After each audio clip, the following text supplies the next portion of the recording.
Enfermeros de salas psiquiátricas, ¿qué hizo un paciente que los dejó sin palabras? Durante mi rotación de salud mental en la escuela de enfermería, era una instalación para menores, conocí a un chico para quien me hicieron hacer la admisión, inventariar sus pertenencias, llevarlo a su habitación.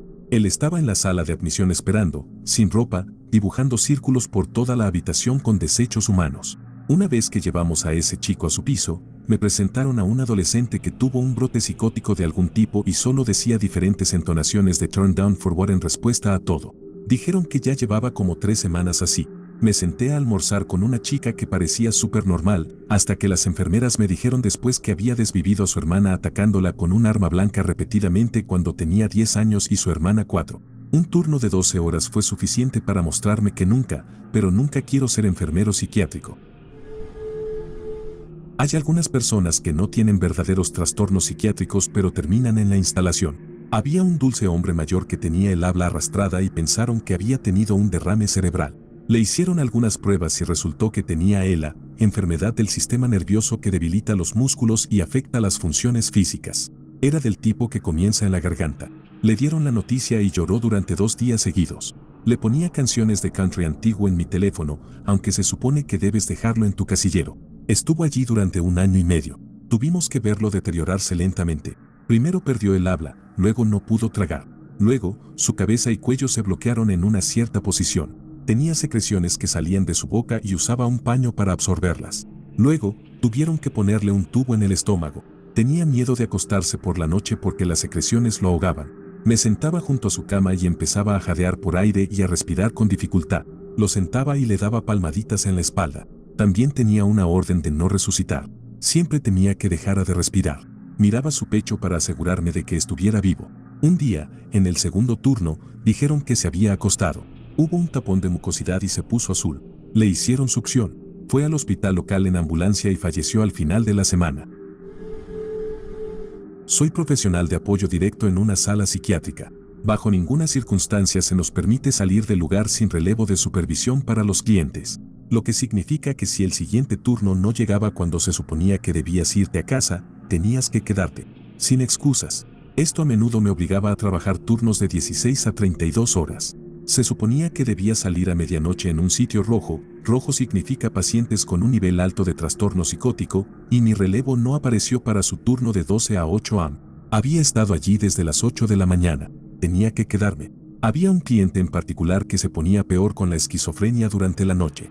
Me dijeron que solo hombres trabajaban el turno nocturno en este sitio porque este cliente se volvía extremadamente agresivo con las mujeres y yo era pequeña, mido 165 centímetros. A las 2 de la mañana, el cliente entra en la sala de supervisión del personal. Solo una habitación con una mesa, silla de plástico, radio y una nevera. Estaba haciendo el papeleo. El cliente comenzó a dar vueltas alrededor de mi mesa, rascándose desesperadamente la cara y murmurando necesito matar una y otra vez mientras me rodeaba. Llamé a mi supervisora. Le dije lo que estaba pasando y que iba a irme porque temía por mi vida y estaba extremadamente cansada. Básicamente, me dijo que si me iba, me despedirían. Tampoco me permitían encerrarlo en su habitación porque los sitios donde trabajaba eran casas propiedad de la compañía donde alojaban a individuos con trastornos mentales. Querían fomentar una sensación de este es tu hogar para que tuvieran libertad total sobre la casa y dónde ir. Puse la mesa de plástico en la esquina y me posicioné entre la esquina y la mesa y llamé a la policía. La policía me escoltó fuera y me negué a volver al trabajo. Los días siguientes mi jefa siguió llamándome y preguntándome si podía volver a trabajar ya que tenían escasez de personal y le dije que se olvidara de mí. Tengo muchas historias. Una triste pero fascinante. Esta niña bonita, probablemente de unos 7 años, había llegado alrededor de las 2 de la mañana a nuestro centro. Era adorable, súper dulce y un poco lenta. Inmediatamente me hice amigo de ella y seguía preguntándome por qué servicios de protección envía a estos niños que me parecen estar bien con nosotros. Ella no debería estar aquí, o eso pensaba. Resulta que esa tarde ella llegó a casa de la escuela, la puerta principal estaba desbloqueada, así que entró por el garaje. Abrió la puerta y ahí estaba su papá. Papá tenía una motosierra y literalmente estaba usándola con alguien, creo que era un miembro de su familia. Ella aún no comprendía lo que estaba pasando, o estaba en algún tipo de shock, no podía decirlo. Pero maldita sea, esa me dejó boquiabierto y nunca lo olvidaré. Soy enfermera. Lo siguiente no ocurrió en el trabajo. Una noche, saliendo del cine con mi hijo de 11 años, pasamos junto a una joven desaliñada que evidentemente estaba angustiada. Le pregunté si estaba bien. Dijo que no lo estaba y rompió en un llanto incontrolable. Le di un abrazo y le dije que todo iba a estar bien. Nos quedamos así durante mucho tiempo.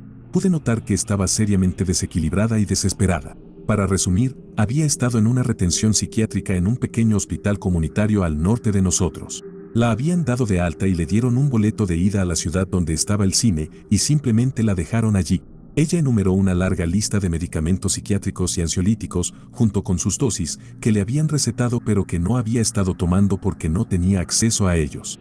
Me contó su historia, trabajos perdidos, hijos perdidos, un divorcio. Era desgarrador. Intenté convencerla de que me dejara conseguirle ayuda, y su reacción fue la esperada. Dijo que había estado vagando por los alrededores del centro comercial durante 3 días, y se veía así. Le di los $40 que tenía conmigo.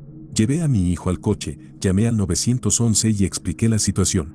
Quería que mi hijo experimentara la primera parte, donde mostramos compasión a las personas en su momento de necesidad. No quería que viera la parte fea donde la llevaban bajo custodia. Conduje hasta donde había estado, esperando mantenerla vigilada hasta que llegara servicio médico, pero ya se había ido. Supliqué que la ayudaran, que la recogieran debido a que era vulnerable y un peligro para sí misma. Dudo que lo hicieran. Estaba tan alterada que dudo que haya hecho un buen trabajo articulando lo que necesitaba hacerse. No fue mi mejor momento. Maldita sea, todavía me conmueve. Espero que la hayan encontrado y esté en camino a recuperarse. En mi país, las personas con enfermedades mentales y las personas con dependencia química son tratadas como basura. Ojalá fuera diferente.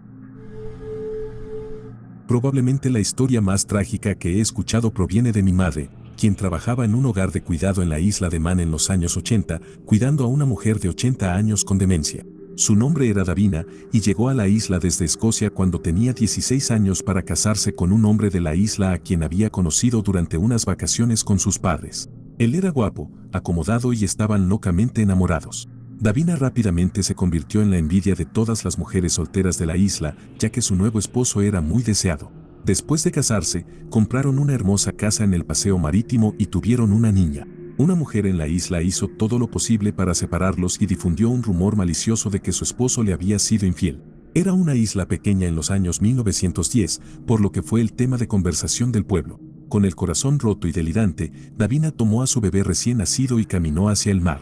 La sacaron, pero su bebé fue arrastrado por las olas. Fue inmediatamente institucionalizada a los 17 años y pasó toda su vida en una sala psiquiátrica hasta que la trasladaron a un hogar de cuidado cuando desarrolló demencia. Toda su vida completamente perdida. Todos los días le preguntaba a mi madre dónde estaba su bebé y, a menudo, se escapaba e intentaba caminar hacia la playa, a menos de 1 kilómetro de distancia, presumiblemente para ver si su hijo había aparecido. Mi madre le dio una muñeca y ella lloró de felicidad, creyendo genuinamente que habían encontrado a su bebé. Realmente creía que la muñeca era su propia carne y sangre. No es mi historia, pero he escuchado muchas de mi madre. Ella no trabaja en una sala psiquiátrica, pero trabaja con personas que encontrarías allí. Iba a visitas para revisar a las personas y ver si necesitaban ser ingresadas en cuidado, etc. De todas formas, una que se destaca para mí fue una vez que recibieron una llamada sobre una anciana. Creo que fueron los vecinos quienes llamaron. No conozco los detalles de la llamada, pero se decidió ir a visitar a esta señora. Llegaron, tocaron el timbre y, después de un rato, una anciana abrió la puerta. No se había estado cuidando en absoluto en lo que respecta a la higiene personal. Tenía el cabello largo, uñas largas, estaba sucia, etc. Y también, solo llevaba una bata, que estaba abierta. Les permitió entrar. El apartamento se veía como uno esperaría de acuerdo con la descripción de la señora. Sucio, inmundo, basura por todas partes y, por supuesto, un muy mal olor. Caminan más adentro del apartamento para charlar con la mujer. Después de un corto tiempo, mi madre empieza a oler algo aún peor. Mira alrededor y ve algo cociéndose en la estufa. Se acerca y mira en la olla. La mujer estaba cocinando sus propios desechos, con papel higiénico y demás. Incluso había un cucharón. No recuerdo más que eso, pero supongo que la llevaron a cuidados. Había un residente en la unidad de cuidados intensivos del asilo de ancianos donde trabajaba que tenía Alzheimer y estaba gravemente deprimido. En mi primer día, cuando todavía estaba en capacitación, me llamó pidiendo ayuda. Me acerqué a él para ver en qué podía ayudarlo, se dio vuelta, me miró a los ojos y, sin un atisbo de alegría en sus ojos, me dijo que por favor terminara con su miserable vida. Mis ojos se abrieron de par en par y no dije nada, porque estaba tratando de procesar toda la situación. Afortunadamente, mi entrenador notó lo que estaba pasando y vino a recogerme. Más tarde supe que el tipo era un psicólogo clínico que había pasado su vida estudiando Alzheimer. Así que, cuando empezó a notar que mostraba síntomas, se deprimió mucho y empeoró muy rápido. Ahora vive en el asilo de ancianos, horriblemente deprimido todo el tiempo, y no recuerda por qué. Fue algo muy oscuro para enfrentar en mi primer día, y solo terminé trabajando allí durante un mes. Mi novia, la llamaremos Kai, trabaja en un segundo empleo en un centro que brinda servicios de salud mental. Más específicamente, trabaja en una instalación que reintegra a personas con esquizofrenia severa, trastorno bipolar, adicción a las drogas, etc., de vuelta a la sociedad. Estas personas viven en un edificio de apartamentos que es propiedad y está operado por esta organización. El trabajo principal de Kai es distribuir medicamentos a los residentes. Una noche recibió una llamada de una residente que le dijo que necesitaba ayuda. Kai subió a la habitación de esta mujer, llamó a la puerta, le dijeron que entrara, abrió la puerta y la vio de pie en su sala de estar sosteniendo un arma blanca en su cuello. Ambas muñecas de la residente ya estaban lastimadas y manchadas de rojo. La residente procedió a herir su cuello horizontalmente. En ese instante Kai escuchó gritos provenientes del baño. Entró al baño y encontró que el teléfono de la residente estaba en una llamada, en modo altavoz, con su madre. Kai le explicó a la madre de la residente quién era y que necesitaba llamar al 911. Había tanto líquido rojo en el lavabo del baño que había saturado completamente un rollo de toallas de papel que se había caído.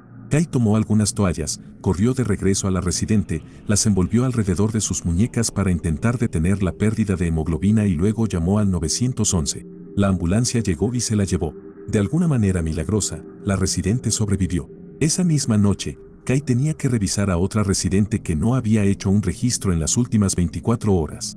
Kai fue a la habitación de la mujer y tuvo que entrar ella misma debido a la falta de respuesta después de tocar y llamar al teléfono de la residente. Abrió la puerta y encontró a la mujer sin vida en su sillón reclinable. Es innecesario decir que Kai quedó bastante traumada después de trabajar ese turno. No soy enfermera, pero estuve temporalmente en un pabellón psiquiátrico. Estaba jugando ajedrez con un tipo que se levantó para ver al terapeuta que tenían en el lugar. Había un anciano llamado Gary que creo que tenía demencia por las cosas que decía. Nunca fue violento, pero a veces pensaba que era un maestro en ciertas situaciones, decía cosas muy extrañas y una vez limpió la mesa con su camisa. Una vez se quedó dormido junto a mí en una silla también. Una que nunca olvidaré fue cuando miré a través de la puerta del pasillo, yo estaba en la sala de recreación principal, el pasillo conducía al resto del lugar. Gary tuvo un pequeño desacuerdo con una de los miembros del personal. Aquí está la conversación, noté que no tienes jugo de naranja, solo de uva. Así es. Lo siento, Gary. Gary asiente lentamente con la cabeza. Estás despedida. Y luego se aleja. Supongo que ahora estoy despedida, dijo la enfermera riéndose. Espero que esté bien. Tuvo algunas situaciones así cuando estuve allí. Nada grave, pero no pude evitar reírme de algunas de ellas. Tal vez no sea sorprendente, pero sí una realización absolutamente fascinante a la que llegué mientras trabajaba con un paciente en particular. Un paciente con esquizofrenia estaba describiendo sus alucinaciones. La mayoría de las veces experimentaba alteraciones visuales como ver un burbujeo e inclinación de su campo visual, pero cuando su ansiedad se elevaba, alucinaba con un gran perro negro que entraba en su habitación o lo veía al final del pasillo. En ese momento yo era estudiante y estaba reacio a preguntarle si estaba familiarizado, pero lo que su descripción me recordó de inmediato fue el Grimm del folclore y las leyendas europeas antiguas, más recientemente referido en Harry Potter. El Grimm se describe como un perro negro etéreo que servía como presagio de muerte inminente para quien lo viera, invisible para todos los demás. Eso me hizo pensar, ¿eso era esta alucinación de un perro común? Asumiendo que sí, ¿qué les pasaba a las personas en la Edad Media y siglos posteriores que tenían episodios psicóticos? ¿Cuánto tiempo vivían? Imagino que una persona esquizofrénica viviendo en una época y lugar sin concepto de atención médica mental fácilmente se encontraría en altercados, infringiendo la ley y tomando decisiones generalmente malas que pueden terminar en una muerte accidental, un encuentro fatal con un hombre o una bestia, ejecución o el final todavía común para las personas psicóticas. Se quiten sus vidas. Mi suposición es que tal vez las personas de Europa que experimentaban episodios psicóticos alucinarían con el Grimm. Le contarían a otros que por supuesto no podían verlo y a medida que su psicosis empeoraba encontrarían su muerte prematura. Quizás esto ocurrió lo suficiente como para que se corriera la voz de que si veías a este infame perro negro, tu tiempo estaba cerca de terminar. Una búsqueda ligera de Green, más el término esquizofrenia, no me arrojó resultados. Me encantaría profundizar en esta hipótesis algún día. No soy enfermero, pero fui paciente. Estuve internado después de un intento de desvivirme a mí mismo. Soy diabético y me cambiaron la insulina por una que nunca había usado porque no estaban familiarizados con mi tratamiento. Me dieron insulina alrededor de las 7 de la tarde. Me quedé dormido alrededor de las 9, pero me desperté a eso de las 11 porque me sentía raro, es decir, como si mi glucosa estuviera baja. Fui a la estación de enfermería y le dije a la enfermera que necesitaba que me revisaran la glucosa. Ella me dijo que era hora de dormir y que me volviera a acostar. Después de tratar de convencerla de que solo tomara unos minutos para revisar mi glucosa, la muy torpe llamó a seguridad, quienes me escoltaron de regreso a mi habitación y me encerraron. Entonces, mientras estaba en la instalación bajo vigilancia, literalmente me dijeron, cuando estaba pidiendo tratamiento para mantenerme vivo, que me fuera a dormir y posiblemente dejara de respirar durante el sueño. Al final, o me desmayé o me quedé dormido. Cuando desperté, unas 2 horas más tarde, después de haber salido de un evento de hipoglucemia severa, mi glucosa estaba en 19 cuando me revisaron y se dieron cuenta de que algo andaba mal. Durante la vigilancia, se realizan revisiones frecuentes cada 10 a 15 minutos. Sorprendentemente, les llevó 2 horas darse cuenta de que algo no estaba bien. Cuando pude levantarme, me desahogué con esa mujer. Seguridad se involucró, poniéndose entre ella y yo, pero me dejaron desahogarme. Creo que lo más contundente que le dije fue, solo porque estoy deprimido no significa que esté loco ni sea idiota. Podría haber muerto porque no te molestaste en tomarte 2 minutos para pinchar mi maldito dedo.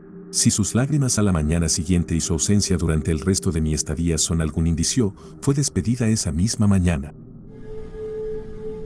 No es mi historia, sino la de mi padre, pero es demasiado buena para no compartirla. Cuando mi papá comenzó como enfermero psiquiátrico, generalmente le tocaban los trabajos desagradables que nadie más quería hacer.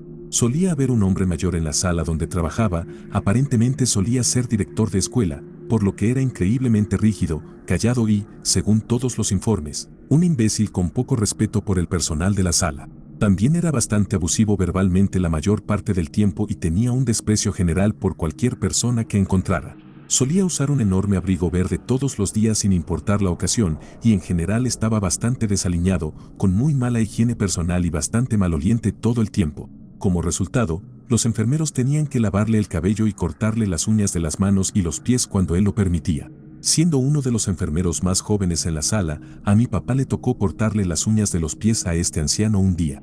Dijo que lo había hecho 1 o 2 veces antes y que era un proceso bastante nauseabundo, empeorado por el hecho de que el viejo director no le debía palabras bonitas mientras lo hacía, por lo que en general era una experiencia bastante deshumanizante. En esta ocasión particular, mi papá recuerda que el paciente estaba inusualmente callado y no abusivo cuando comenzó a cortarle las uñas de los pies, pero no le dio mucha importancia. Aparentemente, a mitad de cortar las uñas, teniendo en cuenta que los enfermeros generalmente se arrodillaban frente a este tipo mientras lo hacían, mi papá dijo que este viejo comenzó a masajearle la cabeza. Mi papá es una persona súper tranquila, encantadora y dulce que generalmente solo anticipa lo mejor de las personas, por lo que aparentemente pensó que este tipo simplemente estaba mostrando un momento inusual de afecto. Eso fue hasta que el olor llegó. Un olor horrible. Resulta que el viejo había estado almacenando sus propios desechos humanos en los bolsillos muy profundos de su abrigo durante, lo que mi papá estimó, la última semana o así, y ahora procedía a masajearlo en el cuero cabelludo de mi papá. Y con vigor. A mi papá le tomó unos segundos darse cuenta, pero cuando lo hizo, tuvo que salir corriendo de la habitación para expulsar su última comida que comió en el fregadero más cercano, y luego procedió a lavarse el cabello con desinfectante de manos de grado hospitalario, ya que era lo único que tenía a mano. Aparentemente, el olor se quedó en su cabello durante aproximadamente 1 semana y durante ese tiempo tuvo que usar una bandana para evitar sentirse mareado por el olor de su propio cabello.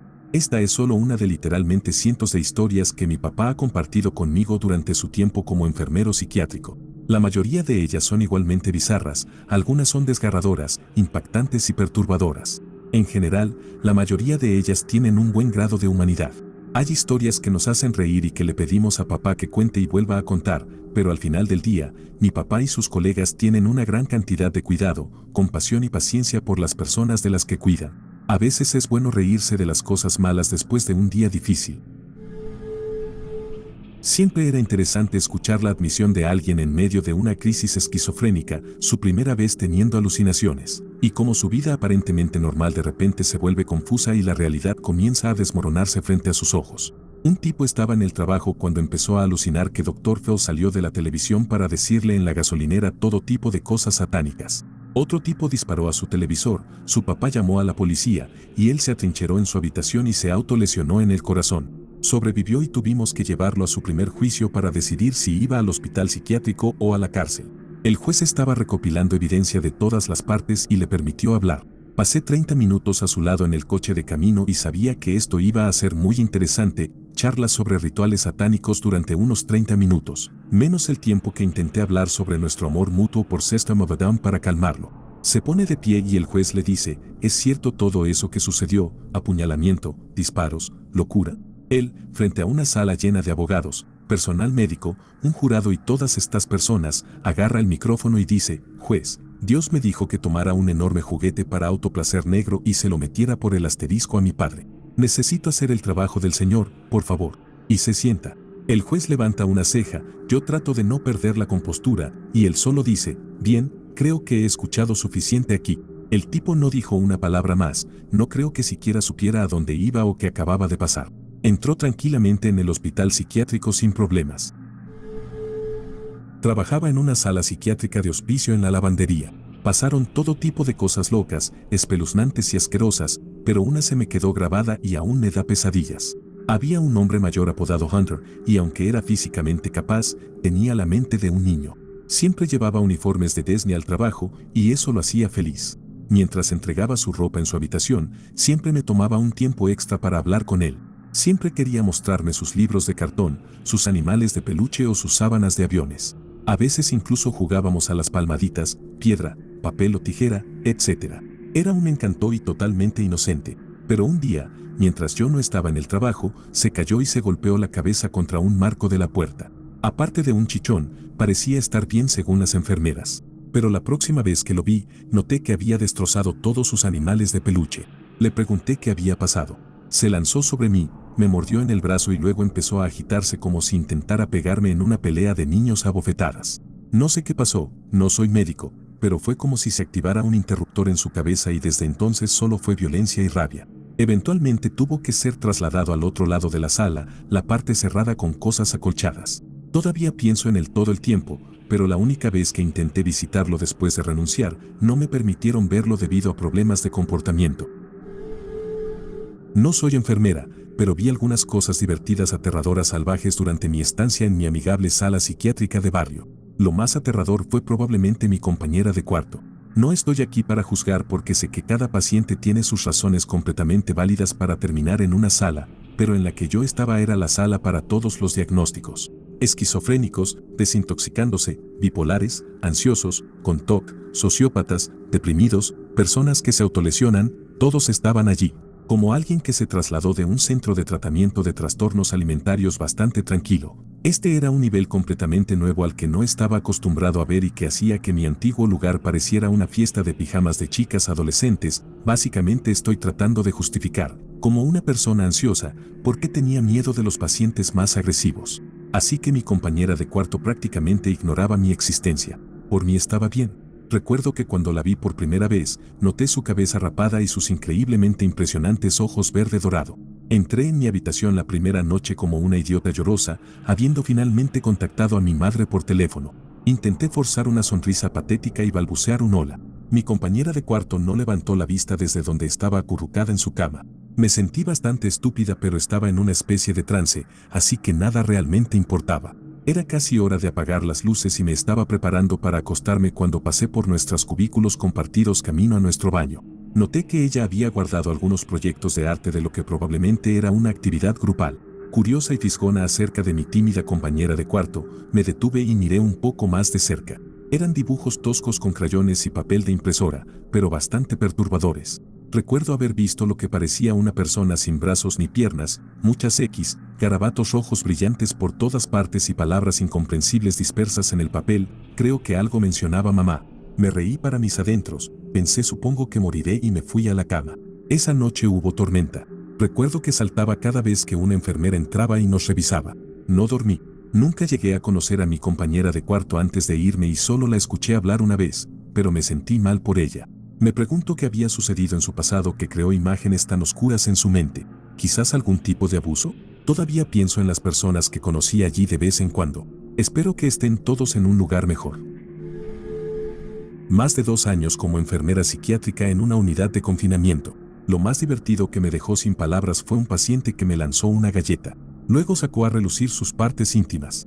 Después hizo volteretas por el pasillo mostrando sus partes. Algo memorable fue una joven atractiva que estaba psicótica e inestable. Estaba gritando en la sala de grupo y luego se fue a su habitación. Esperaba que se calmara. Escuché a un técnico gritar «No, para». Corrí y vi que había dibujado con su líquido rojo menstrual por toda la ventana y el baño. Mientras el técnico corría a buscar productos de limpieza, le pregunté qué estaba haciendo. Ella se puso rojo en los labios y dijo «lápiz labial». Le grité que parara mientras me ponía guantes. Empezó a llorar y, antes de que pudiera limpiarla, sacó un paquete de jugo de limón de su bolsillo y se lo echó en los ojos diciendo «No quiero estar aquí, ahora soy invisible». Lloraba fuerte y como una niña mientras la cambiábamos y le lavábamos los ojos.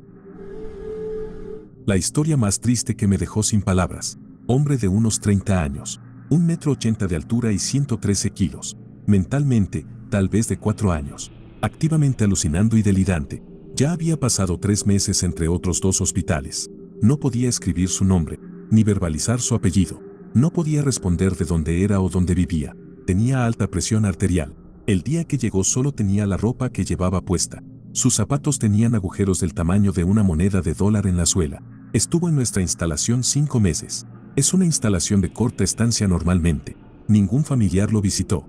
No se logró contactar con éxito a su familia en esos 8 meses. Nuestro personal le compró ropa. Nuestra trabajadora social se esforzó durante meses para encontrar un hogar grupal que pudiera aceptar problemas psicóticos e intelectuales. Ocasionalmente atacaba a otros hombres debido a las voces y miraba a las mujeres diciendo «dame un beso» antes de abrazarlas. En resumen, la trabajadora social encontró un hogar grupal para él.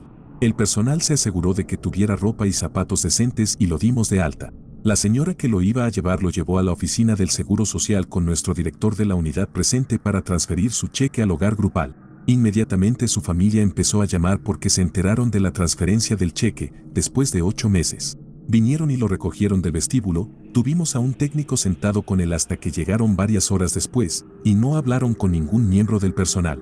Espero que no se haya perdido en las calles y haya perecido. Le habría encantado ese hogar grupal.